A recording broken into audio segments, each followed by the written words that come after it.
The National News Desk, locally covered, nationally connected. The Supreme Court has delivered a monumental victory for the Constitution, the separation of powers, and the rule of law. Supreme Court blitz, nationwide injunctions ending. What else swung for the administration on the final day of decisions? And standing up for women's rights. Which state is now being targeted by the administration for Title IX violations? And then, trade deal done and trade talks ended. Which country is signing the line with Trump and which one is on the outs as Trump's tariffs deadline fast approaches? This is the National News Desk, America's News Now. Good evening on a very busy Friday. We are glad you're here with us. I'm Dee Dee Gatton. It was a monumental day at the Supreme Court and really across the country as universal injunctions are now a thing of the past. On its final day of decisions this year, the Supreme Court has ruled that district court judges cannot exceed their authority to rule on the rest of the country. While this decision was made in connection to President Trump's executive order on birthright citizenship, the cascading impacts cover all future decisions made by district judges. For more on this, national correspondent Matt Gelka in Washington. The president took a victory lap. It's a giant, and they should be very proud, and our country should be very proud of the Supreme Court today. Notching a win in his battle with district courts and judges who have stepped in to block or limit his executive actions. A 6-3 ruling from the conservative majority Supreme Court limited the power district courts have to issue nationwide injunctions that affect the entire country. Instead, relief appears to now only apply to people who bring the lawsuit. The judges have tried to seize the executive branch's power, and they cannot do that. No longer. No longer. Justice Amy Coney Barrett wrote in the majority opinion, universal injunctions were conspicuously non-existent for most of the nation's history. She cited the 25 universal injunctions against Trump executive orders in his first 100 days this year, while noting that almost every major action taken at the end of the Biden administration was immediately frozen by a federal district court. Different Trump orders ranging from immigration to downsizing government and firing federal employees had all been taken to court and faced various pauses or delays. I think nationwide injunctions are now dead after today's ruling by the Supreme Court. The court did not address the legality of birthright citizenship. A Trump executive order looked to end it before it was blocked nationwide by a federal judge. In a dissenting opinion, Justice Sonia Sotomayor called it gamesmanship that the Trump DOJ wasn't asking the high court to rule on birthright citizenship, but instead to curb the ability for federal judges to check executive power. She wrote, "It asks this court to hold that, no matter how illegal a law or policy,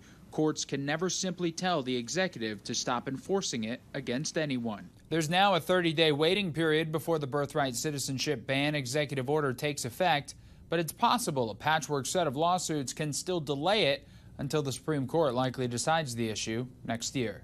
Reporting in Washington, I'm Matt Gelka for the National News Desk, America's News Now. Other decisions today by the High Court. The justices have upheld Texas's age verification law that prohibits minors from accessing obscene websites and that pornography is now protected speech of the adult entertainment industry. In Louisiana, the congressional maps will stand without a second majority district for now. Now, the High Court ruled that the case will have to be re-argued next term. Now, in two other cases, the Supreme Court upheld an Obamacare measure to offer no-cost preventative care and kept in place government programs to reduce broadband internet and telephone access in poor and rural communities. The last case the justices ruled on, parental rights in the classroom, stemming from a lawsuit in Maryland. The court said parents can opt their children out of public school curriculums containing LGBTQ+ agenda items. It's really a ruling for parents. They lost control of the schools. They lost control of their child. And this is a tremendous victory for parents. And I'm not surprised by it, but I am surprised that it went this far. A suspect in an attack on 2 Milwaukee police officers last night in custody. Today, police said 22-year-old Tremaine Jones was arrested. The officers, ages 32 and 29, were still being treated at the hospital today. Police said they were shot in an alley while responding to a call about someone with a weapon. Jones will be criminally charged in the coming days. The Senate is still searching for what they will do to pass the big, beautiful bill. Following parts of the legislation being pulled from the legislation by the Senate parliamentarian, new language has not been finalized. The earliest it would seem senators could vote would be tomorrow. The president today gave Congress a little wiggle room, suggesting his July 4th deadline is not written in stone. It's important. It's not the end all. It can go longer, but we'd like to get it done by that time, if possible. And look, we have a lot of very committed people, and they feel very strongly about a subjects that you're not even thinking about that are important to Republicans. Beginning shortly, the Senate will begin voting on a war powers resolution authored by Virginia Democrat Tim Kaine. The measure was offered before last week's attack on Iranian nuclear sites and seeks congressional authorization for attacks on Iran. It needs 51 votes to pass. Democratic Senator John Fetterman says he does not support the bill. It is unlikely it could pass the House if it made it that far. On the House side, lawmakers were briefed on intelligence and results of the military strike on Iran nuclear sites. Former Speaker Nancy Pelosi downplayed what they were told, while the current speaker says the briefing proved it was a success. I'm almost sorry I went to this briefing because almost everything that was there is in the public domain. There has been no evidence presented in the public domain. Let's just talk about the public domain that talks about obliterated. That was a first-hand, authoritative, and reliable account. Their key facilities have been disabled, and I think Iran is now a long time away from doing what they might have done before this very successful operation. The Trump administration plans to remove the 30-day warning period before imposing fines on people here illegally. That's according to ABC News, citing a Federal Register rule being published today. The government would be able to immediately fine people up to $1,000 per day if they've ignored final orders of removal or a judge's voluntary departure order. A woman and her 2 children held at a Texas immigration detention center are being asking to be released in what is thought to be the first lawsuit of its kind. It claims the family's 4th and 5th Amendment rights were violated when they were arrested after coming here legally from Honduras using a Biden-era app. The Homeland Security Department did not immediately respond to a request for comment. Earlier this week, the Trump administration said California violated Title IX after a biological male won at the state track and field championships. Now, a new federal Title IX investigation has been opened in Minnesota after a transgender pitcher led a high school team to the state championship. National correspondent Kayla Gaskins joins us with that story from Washington. And the pitch. It was quite an impressive run for high school junior Marissa Rothenberger, pitching every inning of the Minnesota girls state softball tournament for Champlin Park, including a complete shutout in the final game to snag the title. Not everyone thinks it was a level playing field. Rothenberger is transgender. What's not to like about having a male ringer on the team? Except it's cheating, of course. On Thursday, the Department of Health and Human Services opened a Title IX investigation into the state of Minnesota for allowing Rothenberger to play.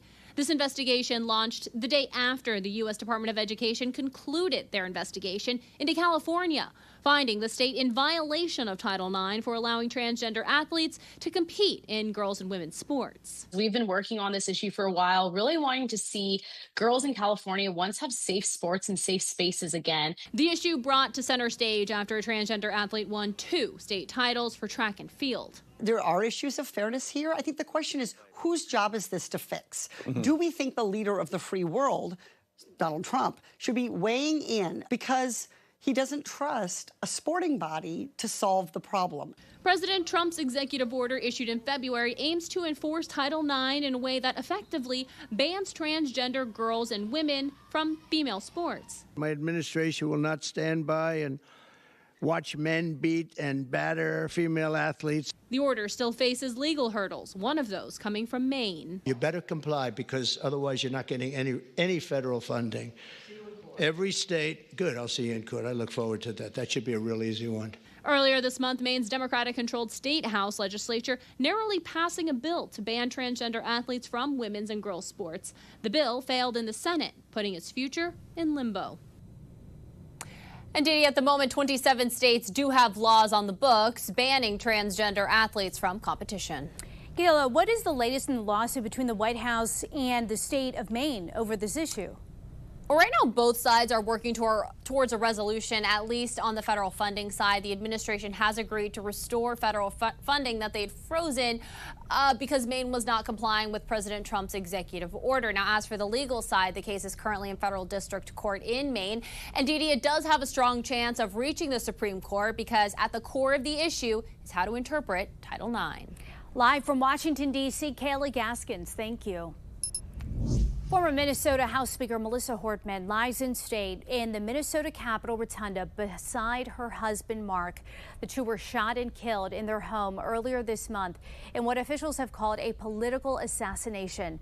Their golden retriever, Gilbert, is also with them. He was seriously wounded in the attack and had to be euthanized.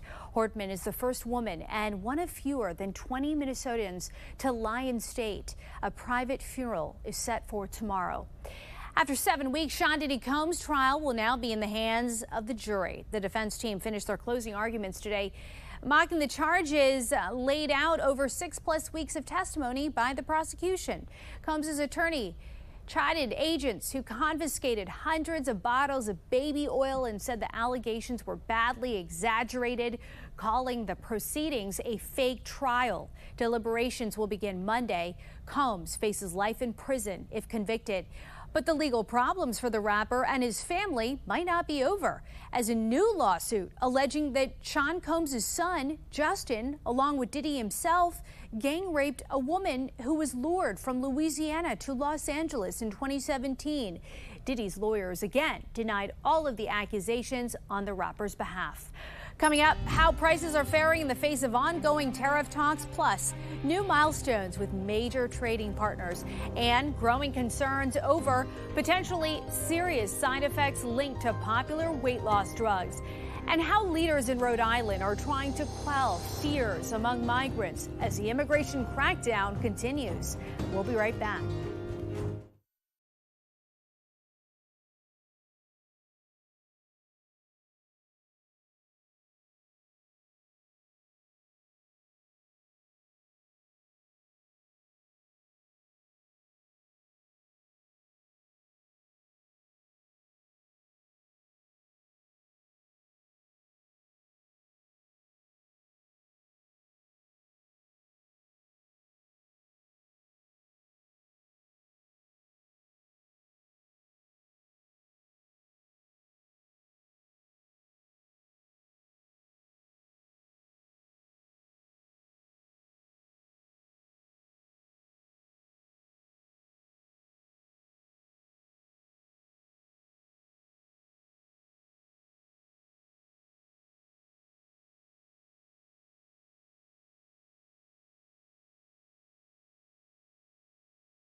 President Trump is ending trade talks with Canada effective immediately, and he is threatening a new tariff on the United States' northern neighbor. In a Truth Social post, Trump says it's because of an incoming Canadian tax on digital service providers, including ones based here in the U.S. Prime Minister Mark Carney said Canada would, quote, continue to conduct these complex negotiations in the best interest of Canadians. Canada is the United States' second largest trading partner, but trade negotiations are going better with China. Chinese and U.S. officials say the two nations have made a rare earth minerals deal. China says it will export them to the United States in exchange for the cancellation of certain restrictions. The agreement comes after a trade war and weeks of negotiating. Rare earth minerals are important for products like electronics and fighter jets.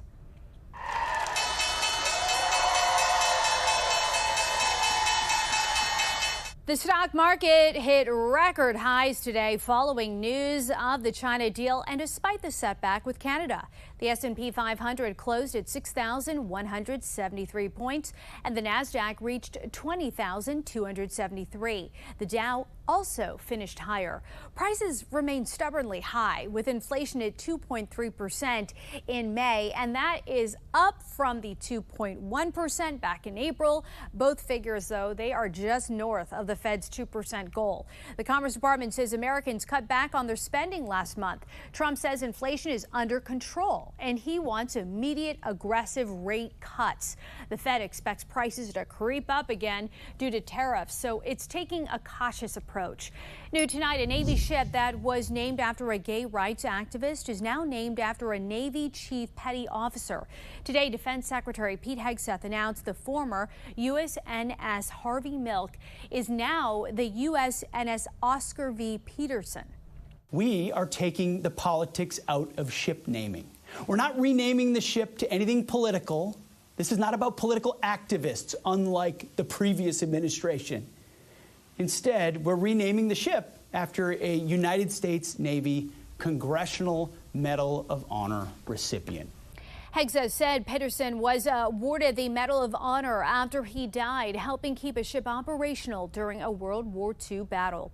California Governor Gavin Newsom is suing Fox News, seeking $787 million in damages for defamation. The dispute stems from a call President Trump said he had with the Democratic governor over the Los Angeles ICE protests earlier this month. Newsom said the two hadn't spoken since June 6th, but Trump said it was more recent than that. Fox News anchor Jesse Waters accused Newsom of lying and sided with Trump. Newsom says if Fox retracts the story and Waters issues an on-air apology, he'll drop the suit. Fox hasn't commented. Weight loss drugs are exploding in popularity across the country, with many people there calling them game changers in treating obesity and all the medical conditions that come with it. But there are growing concerns over potentially serious side effects. Spotlight on America national investigative correspondent Angie Moreski looks at whether these so-called miracle drugs could be a double-edged sword.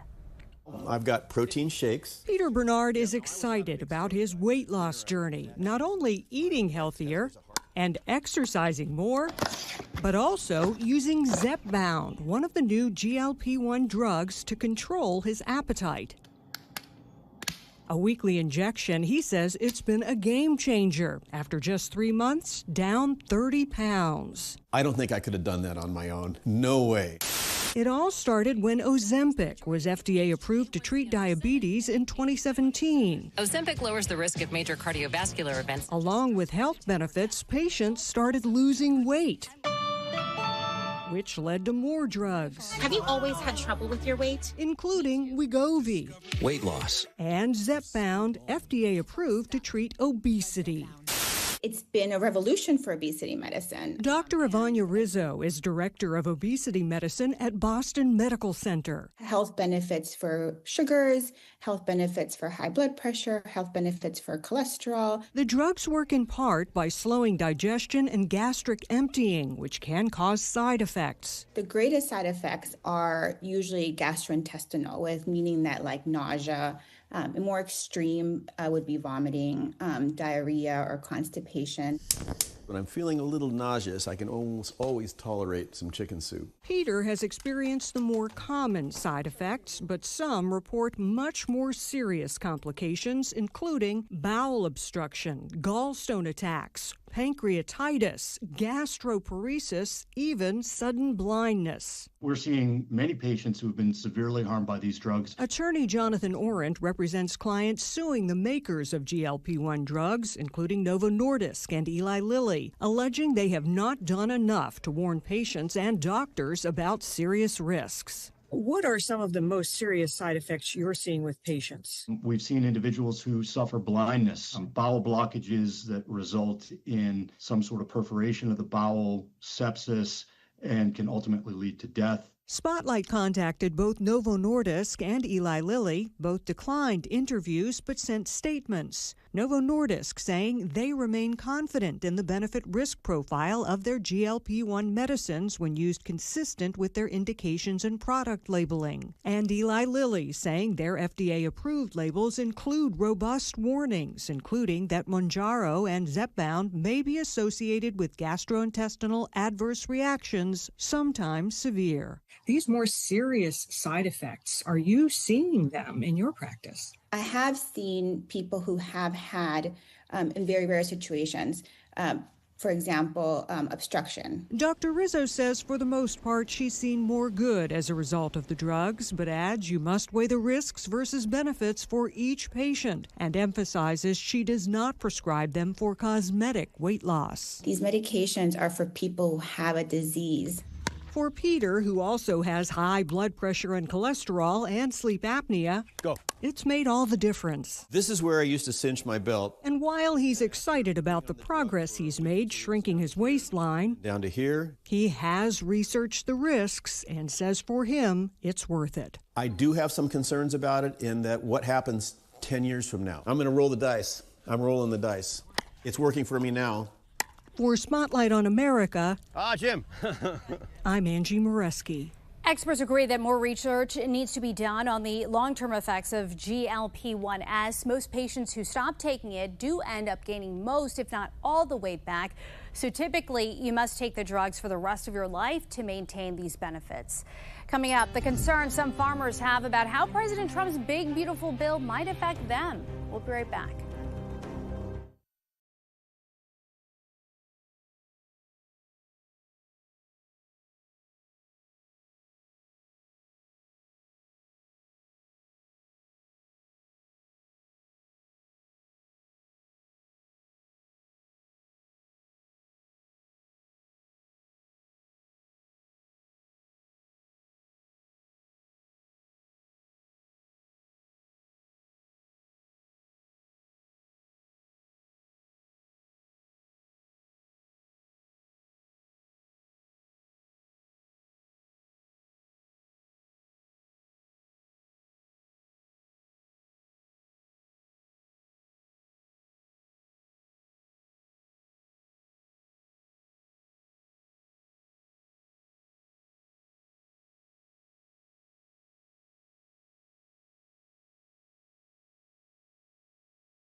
This just in, jail escapee Antoine Massey has been taken back into custody in New Orleans.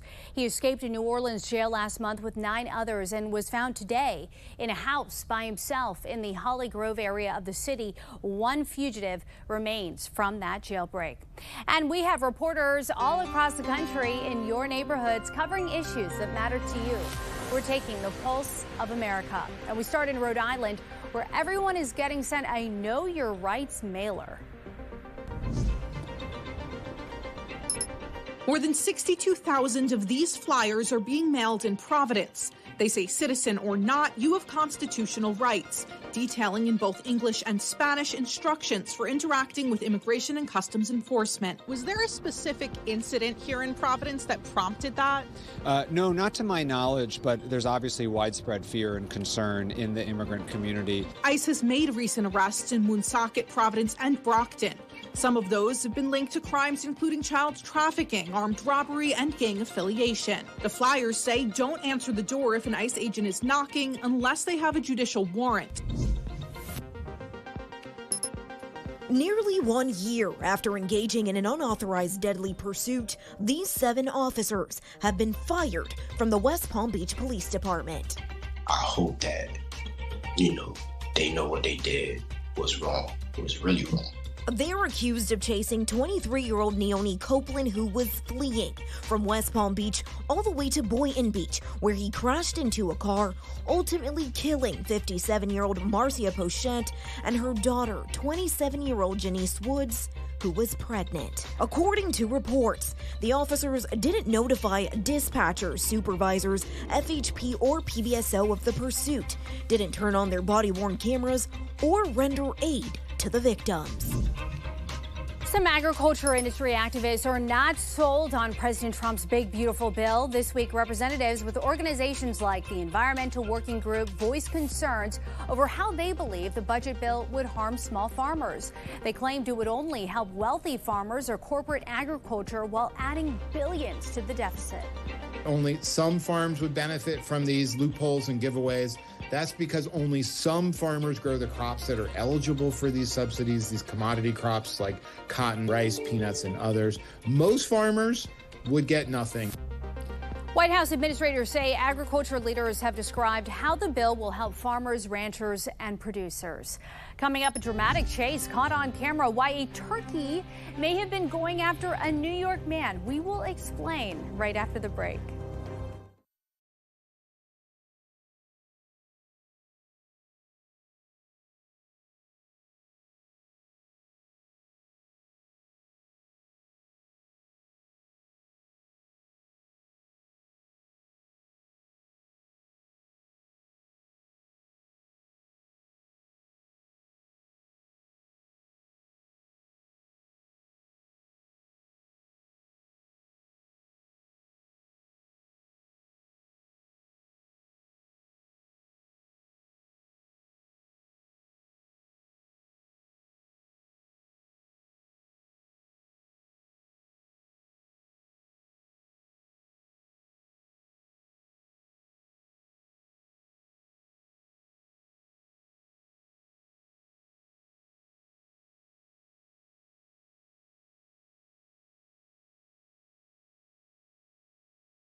You might call this Thanksgiving revenge. Check this out. Happening a few months later. Check this video. A turkey chasing a Staten Island man. You see them going around and around that car, around his yard while he was leaving for work.